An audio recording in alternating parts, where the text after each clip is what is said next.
Hey friends, I hope you're having a great day out there in your gardens. I've been up since 4 a.m. this morning thinking about the garden. This always happens to me during the winter season. I'll just wake up in the middle of the night, I think because I haven't used up enough energy during the day gardening. So I have all this kind of pent up energy and I haven't exhausted my body. And I'll wake up and I'll think about what I want to plant, where I want to put things, what I want to transplant, new gardens I want to make, different bouquets I want to create. All that to say, it's only about 7 o'clock right now and I'm already ready to go for the day. So I thought I'd make a video about what I'm growing for 2026, specifically for the photo shoot, which is going to happen somewhere between mid to late June. So I've got my book here, the Cut Flower Handbook, and I just want to walk through how I'm planning this all out and my goal for mid to late June. My gardening goal last year was more of less is more memories, less maintenance. And I think we did accomplish that.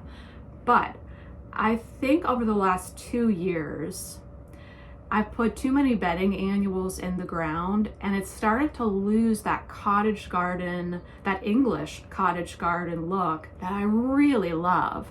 And that's what I'm always seeking. I always want someone to walk back here and I want it to feel like an old established garden. The house was built in 1947. I want the garden to feel that old. I want the library to look that old.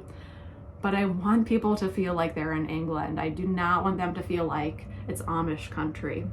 So I think bedding annuals out the door this year. In terms of the goal for this year, my goal is healthy and happy 2026. I want to grow healthy and happy plants only. When you're gonna have somebody come and photograph your garden, or maybe I'll be lucky enough to photograph it myself, fingers crossed. I'm really hoping that I'll be allowed to photograph it. You want the plants to be healthy. So we've grown so many things over the years together and I've learned so much, and I continue to learn what works and what doesn't work in my humid and rainy climate. I took a look at all the cut flowers in this book. Just give me 1 second here. I'll turn to this page I'm thinking of. Here we go. This is the Cut Flower Handbook by Lisa Mason Ziegler, and she has flowers divided by season, cool and warm season. So here's the funny thing. You know, we always do cool flowers together. I always start them at Valentine's Day and plant them out around St. Patrick's Day. And when I do that, they start to bloom in late May into early June. And then they start to wane by the time we hit late June. And that's when I do my first really big switchover. I mean, of course I do the bulb switchover earlier on, but that's my first big annual switchover is late June. Well, I don't want that to happen this year. I want my plants to be peaking mid to late June. So I'm gonna start cool flowers about a month later this year, only because of this photo shoot. So I'm gonna start them around St. Patrick's Day and I'm gonna plant them out at the end of April. And that should land us at peak bloom being mid to late June. Fingers crossed, because you know, you can't control the weather. But I'll do my best to really time this out. What I don't want to happen is to have a lot of things look sick or be done, you know, start to yellow and brown, be past their prime. And I also don't want to plant a lot of things that need staking. So let's just go through all these flowers together and I'm going to tell you which ones I am growing and which ones I'm not growing and why. Let me group these things together or else we'll be here all day. From this first page where she has about 20 flowers listed, I'm only growing Bupleurum. Bupleurum has a long period of time where it looks beautiful. It has gorgeous leaves, beautiful yellow flowers. It takes a long time to go from flower to seed to the plant itself browning, versus something like Ami Magus. If I planted Ami Magus, I really only have about 2 weeks of that flower peaking until the plant starts to perish, right? It's getting really hot here at the end of June. If I'm not cutting it, it's also just going to perish. So I went only with Bupleurum from this first page. Things like baby's breath, bachelor's buttons, bells of Ireland, billy balls, carnations, Chinese forget-me-not, corncockle, dill, magus. I'm not growing any of those things because either they won't stay healthy, they don't have enough, they don't have a long enough bloom period, or they need staking, or they won't be blooming in late June. Take for instance, the black-eyed Susan would not be blooming in late June here. Bachelor's buttons would need staked and would be falling over. Bells of Ireland often gets a bacterial infection here, which causes brown spots on the plant. Chinese forget-me-not is kind of short. It sticks to your clothes, it falls over. The seed, that is, sticks to your clothes. Dill would also be hard to time out to get that going by June. I also want to be starting these all around the same time. I don't want to stress myself out having to like start one thing this week and one thing the next week and one thing the next week. I want to start it all at the same time, with the exception of probably the snapdragon, which I will start a little bit earlier. Okay, here on this page is where we're going to find most of the things that we're going to be planting in the raised beds for the shoot. Feverfew, foxglove, that's already in the ground, Cerinthe, larkspur, love in a mist, Dara, snapdragons, saponaria, strawflower, sweet William, Orlea grandiflora, and I also added sunflowers to this list. I am not growing things like ornamental cabbage. That would get cabbage moth and be eaten alive by the time they got here. Pincushion flower would be falling over and I would have to stake all of them. Poppy, really short blooming window, then it goes to seed. Oftentimes with our rain, it also gets a bacterial infection on the leaves and the plants themselves can get really mushy and gross looking. Pot marigold, shorter, sticky stems, and also not in the color palette I'm going for this year. So this year, I'm playing it really safe in terms of color palette. Green, white, very, very light yellow, soft pinks, soft purples into deep purples, and garden blue. So really, in a nutshell, green, white, pink, purple, blue. That's the color palette that I'm looking at. I do love orange and red and yellow. I love all that. You know, I love every color. But this year, I really want the whole garden to feel cohesive, and those colors are present throughout the entire garden.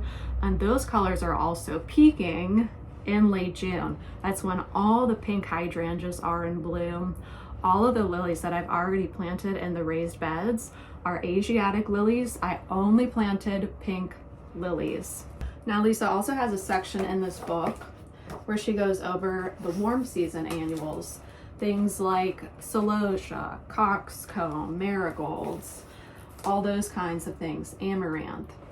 If I were to try to get these plants to bloom in mid-June especially, it just would not happen in our area. I would have to start with plants that are basically almost ready to bloom, because I can't plant out things like this until basically the first week in June in my area.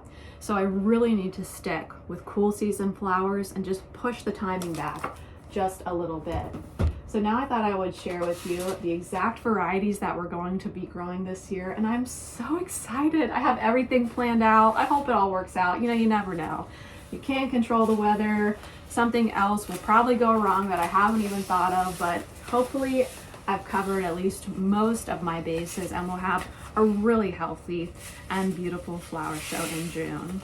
First up, we've got our Pink Beauty Saponaria. We've grown this for the last maybe 2 or 3 years together, and we've been interplanting the Saponaria between our Asiatic and I think between our LA lilies as well. And that has been a wonderful interplanting. It looks so beautiful. It adds all of this wonderful sparkly texture around the lilies. This is the one flower, funny that I picked this one up first, which may or may not be timed out correctly. I mean, I'm gonna try my best. You know, here's the thing, if I can photograph it, then we have a lot more leeway in terms of everything blooming. If they send somebody to photograph, you know, the garden, that's a really stressful situation, and the timing is, you know, tighter and out of my control. That's really what it is. The timing is out of my control. But here's what I'm thinking with the Saponaria. If it doesn't work out, if it's past its prime by the time they come, we'll pull it and we'll still have the Asiatic lilies in that area. So I'm so excited about this. If you've never grown this before, you can just direct seed this right into the garden. I mean, it is so easy to grow. Okay, next up, Nigella, Love in a Mist. And I think I just bought the blue variety. It doesn't look like it says on here. Oh yeah, the blue variety, because of course you can never have enough blue in the garden. This plant doesn't have a very long flowering period, but of course the seed pod that it leaves behind looks beautiful. So I do have about 3 weeks where this plant is going to look nice. If it's in flower, great. If it's a seed pod, great. Sunflowers are not listed as a cool flower in Lisa's book, but if you buy something like a pro-cut sunflower or a sunflower that comes to maturity in 50 to 60 days, you can easily time that out to bloom in late June. And I can plant sunflowers out at least 2 weeks prior to our last expected frost. I do not cover them and they're absolutely fine. This is a branching sunflower. We grew this before, Strawberry Blonde. It looks basically exactly like Pro-Cut Plum, maybe a little lighter, maybe a little bit dustier, and it's branching. So we're gonna use the sunflowers just to cover up some areas that I don't want seen. You know, things like the compost pile. There's just some areas where, you know, you just have to keep things, right? And I don't want those seen in the picture, so we're gonna use sunflowers for that. Why haven't we grown Ceranth Major the last few years? I think it's because once it really gets hot, Ceranth does not do good at the flower stand. It really melts down, but in the garden it looks so beautiful and it doesn't have any problems. And when you photograph this, you get almost this, I guess you would say like a opalescent, you know, sheen on the leaves and on the flowers. You're getting green and purple and blue. I mean, this is so beautiful. The seeds for Ceranth Major are really big. You know, everyone likes to give kids sunflower seeds or beans or pumpkins.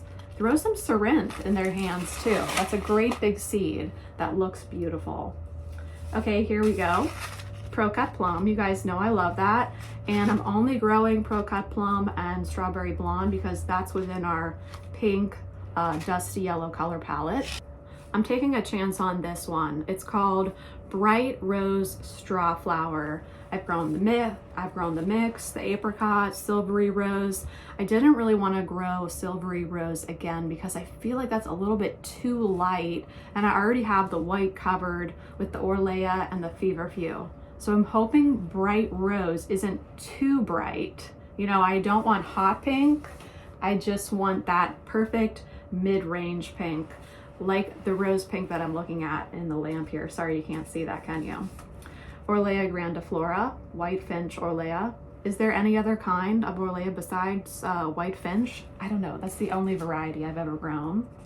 And that looks good in flower. It looks good when it goes to seed. So once again, I'm giving myself some more time there, right? Like, let's compare that again to Ami Magus. Ami Magus doesn't have that nice seed period. It just goes flower, plant looking, well, tan. I mean, that's what it does here for me at least. Dara looks great for a long time. Keep deadheading that. It'll keep blooming for all summer long. Larkspur, QIS, dark blue or deep blue? Dark blue. QIS stands for quality in seed. You'll see that listed on a lot of Gomphrenas too, QIS. I think I'm just going to direct sow the larkspur in between the lilies. Once again, it's a little bit iffy timing out the larkspur, a little bit less time that I have there to get it quite right. But if I put it in between the lilies, if we need to pull it, we can, and we still have something left over in its place.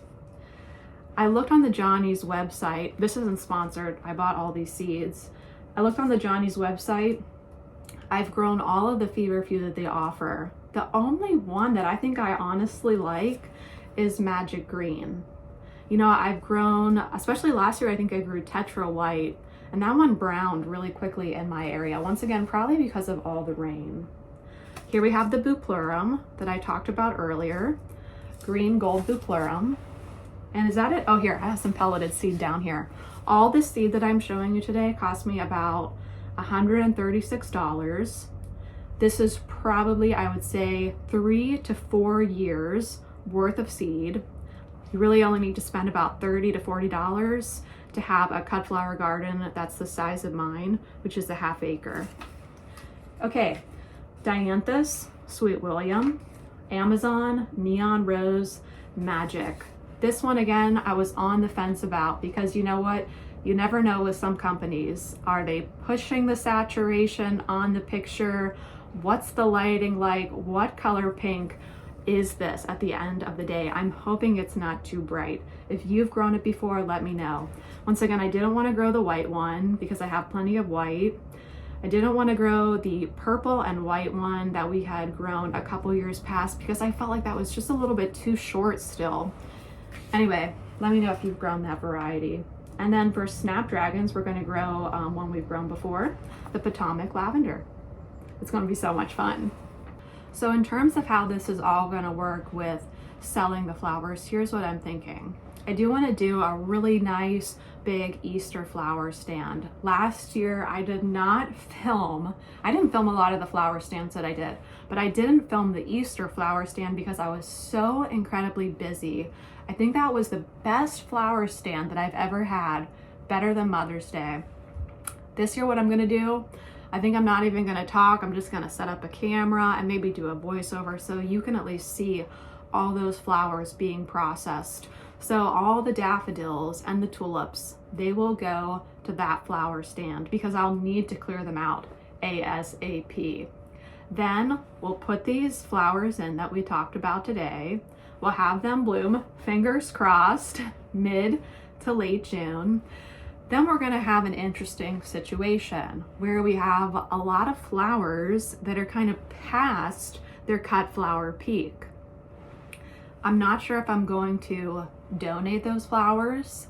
I might do a big kind of flower stand at a local nursery so some of you can come and visit me if you want. If you have ever written me and asked where I'm located and I didn't get back to you, I just want to issue like a big apology about that. I just can't give away where I am for safety and security reasons. But maybe there's some way that we can meet each other where it doesn't happen at my home. And I'm interested in, trying some other ways of selling cut flowers. This is going to be year 10. I'm ready for like a new adventure, something different. Maybe we sell cut flowers at a local coffee shop that just opened up down the road. I'm not sure. I'm leaving the door wide open this year. But what I want to do after that, right? So we'll clear out all of these flowers that we just talked about, and then I want to put in all my raised beds, dahlias, only dahlias. I'm not sure at this point whether or not I'm going to be working with Rebecca again next year, but I want to grow as many dahlias as I can in the raised beds. And I've heard Daniel from Petal Pickers say before that he doesn't plant out his dahlias until early July. So this timing is going to work out. He's in a really humid climate. I think we have some of the same pest issues. So I want to take his advice and put in the dahlia tubers the first week of July. I think we got cut off for a second there, and sorry, the light is probably really weird now. I don't even have a tripod out here today. I was just so excited to get out and talk about cut flowers again. It's freezing cold today. I think it's 24 right now, and I'm headed to Florida in about 2 weeks. I'm super excited. I want to go to the Orlando Flower Market.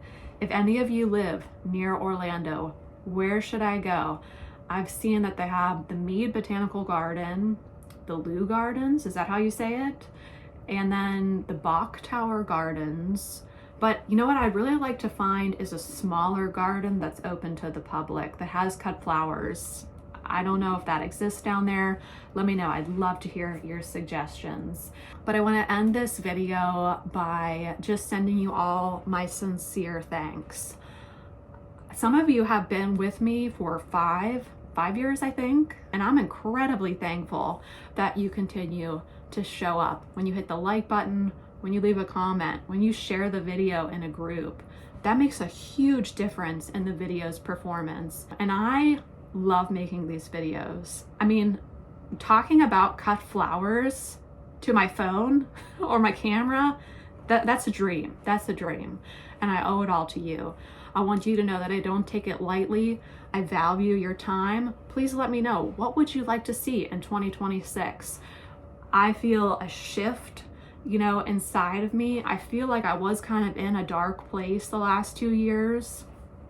I don't think it's really necessary for me to get into what happened, but I can tell you that especially last year, once we hit June, I really took a nosedive, and I'm just ready to just pull myself back up, start over again, and remember the joy that's behind growing cut flowers.